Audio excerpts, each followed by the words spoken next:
Bonjour à tous, c'est Panenka, j'espère que vous allez bien. Et oui, décor un petit peu inhabituel, tout simplement parce que je suis en vacances, mais c'est pas grave, on fait quand même l'avant-match. Au programme, on aura une interview du 11 amiénois qui nous parlera donc d'Amiens.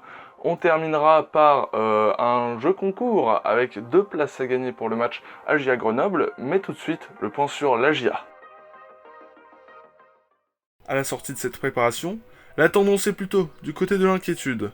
Si celle-ci avait bien commencé avec 3 victoires, les 2 dernières confrontations face à Reims, club de Ligue 1, et Orléans, de National, ont vu les Auxerrois s'incliner largement 4-1, 3-1, avec à chaque fois une défense fébrile à l'image de Gauthier Loris et Alex Orienne, tous deux impliqués sur plusieurs buts.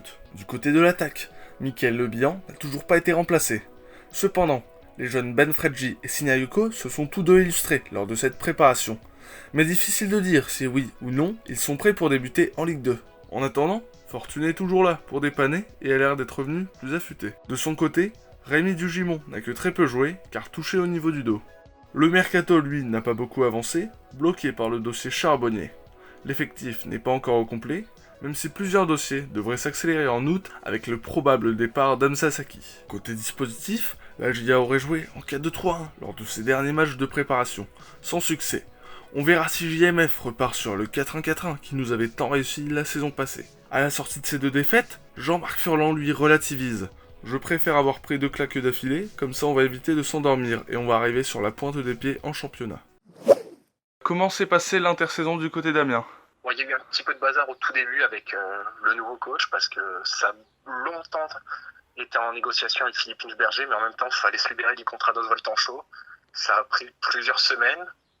Maintenant, ça va mieux. Après, il y a la question du recrutement qui est clairement pas bouclée. Amiens a quoi? On va dire 15-16 joueurs qui devraient pouvoir faire la saison en ayant le niveau Ligue 2. Derrière, c'est encore un peu trop jeune, un peu trop juste. Le recrutement est pas encore tout à fait fini, mais globalement, l'intersaison, c'est quand même beaucoup plus fluide que l'année passée. On va mettre de côté le premier match de préparation qui était contre une régionale 1 qui s'est déroulé au bout de 5 jours. C'est une défaite 3-0. Il n'y a absolument rien à retenir de ce match-là, si ce n'est que Amiens était pas du tout dans le rythme. Le reste, c'était plutôt intéressant. Il y a eu un premier match contre Le Havre qui a été maîtrisé, clairement. Le Havre a absolument rien fait. Derrière Charleroi, c'était une pluie de buts des deux côtés. Et Amiens s'est un peu troué. Amiens menait 3-0 à la mi-temps. Et à l'arrivée, ça finit par 3-3. C'est une grosse déconcentration en deuxième mi-temps où je pense que beaucoup de joueurs se sont dit que c'était fait. Derrière, il y a eu Ostende où c'était un match parfaitement maîtrisé aussi. Il y a une toute petite occasion à la fin pour Ostende et il marque là-dessus, ce qui est dommage. Et puis samedi, un match sans queue ni tête, une défaite 4-3 contre l'Union Saint-Gilloise où Amiens mené 2-0, puis 3-1, revient à 3-3, puis en prend un quatrième. Celui-là, c'était un festival de buts aussi. On va dire que, à l'image d'Auxerre, je pense que la défense à Amiens est pas du tout au point pour l'instant. Euh, Présente-nous un petit peu l'effectif avec vos joueurs un petit peu tête d'affiche, vos défauts. Bon, là, tu me parlais par exemple de la défense, et puis vos joueurs à suivre un petit peu. En tête d'affiche, je pense que si on suit un peu la Ligue 2 depuis quelques années, Régis Gürtner, évidemment, c'est un des gardiens les plus sûrs du championnat sur sa ligne et dans les airs, un peu moins sur le jeu au pied, mais bon, à ce niveau-là, quand on est Amiens, faut faire des concessions aussi. Après, s'il fait toute la saison, ce que j'espère, Arnaud Loussamba, qui a été un recrutement hyper malin.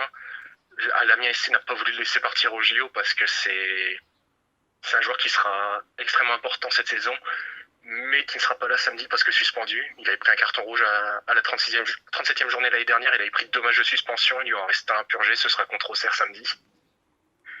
Et puis, il y a 2 joueurs qui sont très prometteurs, dont j'attends beaucoup. Il y en a un qui est au milieu de terrain, c'est Mathis Lachuer, qui a quelques apparitions en pro l'année dernière. C'est un milieu de terrain un peu 6-8, qui est assez moderne, capable de casser les lignes à la course, à la passe, qui paye pas de mine physiquement, mais qui est impressionnant dans ses déplacements et son gabarit.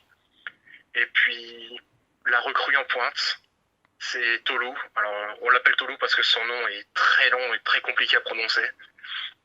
Mais il va avoir seulement 21 ans. C'est un attaquant très puissant d'1m95, je crois, et 90 kilos. Mais qui sait se servir de son gabarit. C'est pas juste les grands joueurs d'il y a quelques années comme Lassina Traoré qui avait un physique mais avait du mal à s'en servir. Lui, il sait s'en servir, il sait jouer avec ses pieds, il sait jouer avec la tête. Il a une bonne vision de jeu, donc je pense que ça peut être un très bon attaquant pour la Ligue 2. Et au niveau des défauts? Comme je t'ai dit tout à l'heure, il y a la défense qui est clairement pas au point pour l'instant. Mais sur la préparation, il n'y avait pas de latéral droit, de métier d'expérience parce que Michael Alphonse était à la Gold Cup. Il est revenu hier et il prétend pouvoir jouer samedi. Maintenant, il faudra voir dans quel état physique il sera. Et puis, il manque le défenseur central titulaire qui est Nicolas Sopoku qui s'est fait les ligaments croisés au mois de juin en sélection, il me semble. Donc, ça fait beaucoup. Et puis, il n'y a toujours pas de latéral gauche. L'année dernière, il y avait celui qui était prêté par Nice, j'ai oublié son nom, Colli. Voilà, Racine Colli.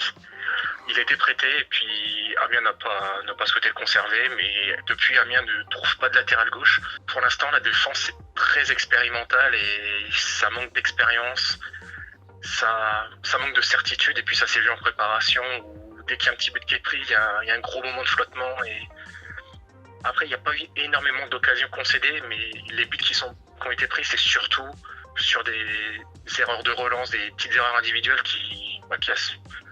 ça va être très bateau, mais à ce niveau-là, tu le payes tout de suite. Au vu de la préparation, je pense qu'on va avoir deux équipes qui se ressemblent beaucoup, qui sont fortes offensivement, mais qui ont des largesses défensives assez incroyables. Même si Auxerre, sur sa préparation, n'a pas pris tant de buts que ça, mais Auxerre a surtout joué des équipes de N2, N3, de ce que j'ai vu. On en a quand même pris 7 en 2 matchs, alors bon... Ouais, c'est ça. C'est ça, donc je pense qu'on va avoir deux équipes qui savent jouer offensivement, mais qui ont beaucoup de problèmes défensifs, et je serais pas surpris qu'on voit un match avec beaucoup de buts. Ok. Bon parfait. Tiens, tu sais quoi? Je te laisse 30 secondes pour présenter le 11 amiénois. Eh ben écoute, maintenant le 11 amiénois c'est aussi devenu le 11 de France depuis cet été. Donc on couvre, jusqu'ici on couvrait le club d'Amiens et les clubs de la métropole. Et puis cet été on s'étend à tous les clubs professionnels de la région, donc Lille, Dunkerque, Valenciennes et puis Lens, j'allais oublier Lens. Donc ouais, c'est un projet qu'on a créé il y a 3 ans maintenant, et puis ça prend, on a une vraie communauté autour, et puis on est reconnu dans le club, et c'est un projet intéressant, et on est très content d'être là-dedans, et puis on espère que ça peut inspirer d'autres personnes, parce que en Ligue 2, on a besoin d'une couverture comme ça, je pense. Breaking news, plusieurs infos importantes sont tombées. On commence directement avec Fred sur Twitter qui annonce que Mathias Autrette a des petits problèmes de dos. Pas sûr qu'il sera présent ce samedi face à Amiens. En revanche, indisponibilité de 1 à 3 mois pour Gauthier Loris qui souffre d'une fracture. On devrait donc voir soit Coef, soit Bernard, soit Pelnard repositionnés en défense centrale ce samedi. Les premières journées, historiquement, ne nous ont pas vraiment réussi ces dernières saisons. On se souvient des défaites contre Rodez, contre Sochaux la saison passée ou encore contre Valenciennes. La dernière victoire remonte en 2017-2018, un certain premier match de Francis Gillot. La victoire 1-0 contre Lens. Depuis 2016, il y a eu 4 matchs à JA Amiens. Ça s'est soldé par 2 victoires pour nos Auxerrois et 2 matchs nuls. On va terminer par le jeu concours Leclerc. Il y a 2 places en tribune Giroud latérale pour le match AJA GF38 qui sont donc à gagner dans cet avant-match.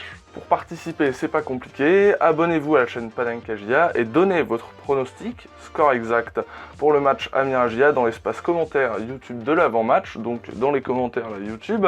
Le gagnant sera donc annoncé ce week-end lors du débrief d'Amiens-JA et la date limite de participation, c'est jusqu'à 18h ce samedi. Merci à Leclerc d'ailleurs de faire gagner ses places.